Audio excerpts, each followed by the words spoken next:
ఉద్యమము టీఆర్ఎస్ తీసుకురాలేదండి. 97 లో ఏబీవీపీ తీర్మానం చేసింది. టీఆర్ఎస్ లేదు, అప్పుడు పుట్టలేదు. 97లో తీర్మానం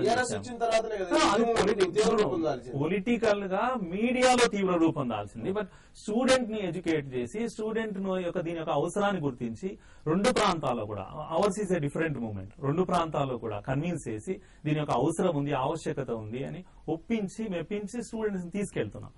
కనుక రాజకీయ ఉద్యమం వేరే, ఒక ఏమంటాము కమిట్మెంట్ తో, లేకపోతే విద్యార్థులను ప్రజలను డివైడ్ చేయకుండా కేవలం ప్రాంతాన్ని డివైడ్ చేసేటువంటి ఆలోచనతో స్టూడెంట్ తీసుకెళ్తున్నటువంటి మూవ్మెంట్ ఏబీవీపీ చేయగలుగుతుంది. ఇప్పుడు ఒక రోజు 20,000 స్టూడెంట్ బ్లడ్ ఇస్తారండి. ఎక్కడ ఇస్తారండి?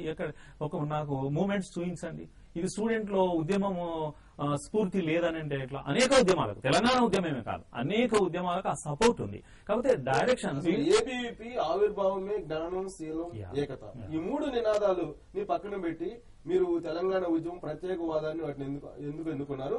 అలాగే జ్ఞానం, శీలం, ఏకత ఈ మూడింటి మీద మీరు ఏం చేశారు? దీని గురించి మాట్లాడదాం. న్యూజెర్సీ నుంచి శ్రీకాంత్ గారు చాలాసేపు నుంచి వెయిట్ చేస్తున్నారు మీతో ఇంటరాక్ట్ కావడానికి. శ్రీకాంత్ గారు మాట్లాడండి. సార్, ముఖ్యంగా నాకు ఇండియాలో ఉన్నటువంటి ఎడ్యుకేషన్, క్వాలిటీ ఎడ్యుకేషన్ పైన ఒక ప్రశ్న ఏంటంటే, ఇప్పుడు గవర్నమెంట్ స్కూల్స్ అండి 1 to 5th కానీ హై స్కూల్స్ కానీ కనీస సదుపాయాలు లేకుండా మనకు దాదాపు 60 ఏళ్ళైంది స్వాతంత్రం వచ్చి. పల్లెటూళ్ళలో ఉండేటటువంటి స్కూళ్లలో చెట్ల కింద కూర్చొని పాఠాలు చెప్పడం, క్లాసులలో స్కూళ్లలో కనీసం ల్యాబ్ ఫెసిలిటీస్ కానీ ఒక ఎక్విప్మెంట్ లేకపోవడం, ఇంత ఘోరమా?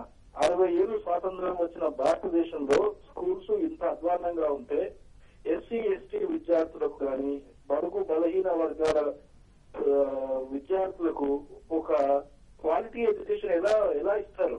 ఎందుకంటే అందరూ ప్రైవేట్ స్కూళ్లలో, ప్రైవేట్ కాలేజీలలో లక్షల రూపాయల డొనేషన్లు కట్టి చదవరండి. హైదరాబాద్ లో డిపిఎస్ లో ఇప్పుడు 1వ తరగతికి 50,000 లక్షల రూపాయలు డొనేషన్ అంట, ఫస్ట్ క్లాస్, సెకండ్ క్లాస్ పిల్లలకి. అంటే మరి ఈ స్వాతంత్రం వచ్చిన తర్వాత ఇంత ఘోరంగా మన భారతదేశం ఉంటే ఎలా అండి? అసలు నిజంగా ఇంత ఘోరమా? ఎక్కడ సదుపాయాలు లేకుండా, ఏమి లేకుండా పిల్లలు ఎలా ఎడ్యుకేట్ అవుతారు? చాలా కష్టం కదా, ఇంత అధ్వానంగా ఉంటుంది మన దేశం. చెప్పండి. ఓకే, శ్రీకాంత్ గారు చెప్తారు. అవునండి శ్రీకాంత్ గారు, మీరు అన్నది వాస్తవము. ప్రభుత్వాలు పనితీరు ఆ విధంగా ఉంది. ప్రైవేటీకరణ మొత్తం ప్రైవేట్ వాళ్ళ చేతిలో పెట్టేసి మా పని అయిపోయింది. గవర్నమెంట్స్ అన్ని కూడా, ప్రభుత్వాలు అన్ని కూడా they are running away from their responsibility. వాళ్ళకి అప్పచెప్పేసి వాళ్ళు చూసుకుంటారు. ఇక పేదవాళ్ళు ఉన్నారు, వాళ్ళకు ఎడ్యుకేషన్ ఇవ్వాలి. పక్కదావ పెట్టినప్పుడు దాన్ని సరైన మార్గంలో పెట్టడానికే కదా ఇలాంటి ఏబీవీపీ లాంటి ఆర్గనైజేషన్స్ చాలా అన్ని, ముఖ్యంగా ఆంధ్రప్రదేశ్ లో నేను అంటాను కానీ 49 నుంచి ఆర్గనైజేషన్.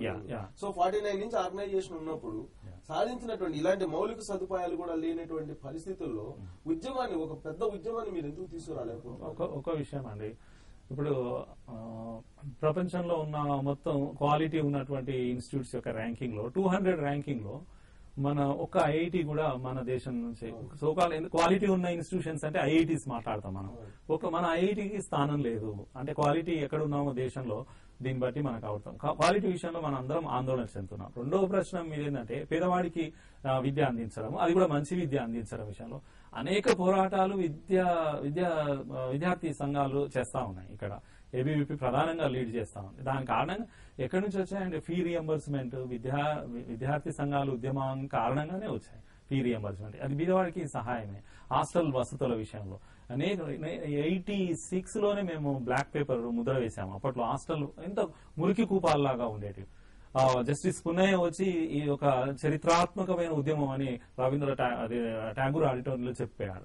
దాని పరిణామం ఈ రోజు కూడా అనేక, మేమే కాదు అదర్ స్టూడెంట్ ఆర్గనైజేషన్స్ కూడా హాస్టల్స్ యొక్క వసతుల గురించి ఎన్నో ఉద్యమాలు ప్రతిసారి కూడా మార్కెట్ లో ధరలకు అనుగుణంగా ఇది స్కాలర్షిప్ ఇవ్వాలి, లేకపోతే ఇది ఇవ్వాలి అని మాట్లాడుతుంటారు. మార్కెట్ ధరల సంబంధం ఏంటంటే మెనూ ఫిక్స్ చేయండి, ఆ మెనూ మీరు అందించండి.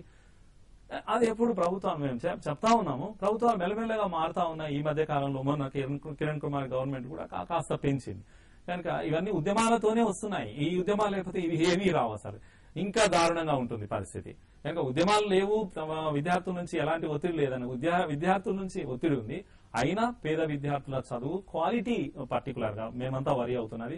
క్వాలిటీ ఎడ్యుకేషన్ మాత్రం వాళ్ళకి అందడం లేదు. ఏదో మీకు స్కాలర్షిప్ ఇస్తున్నా, మీకు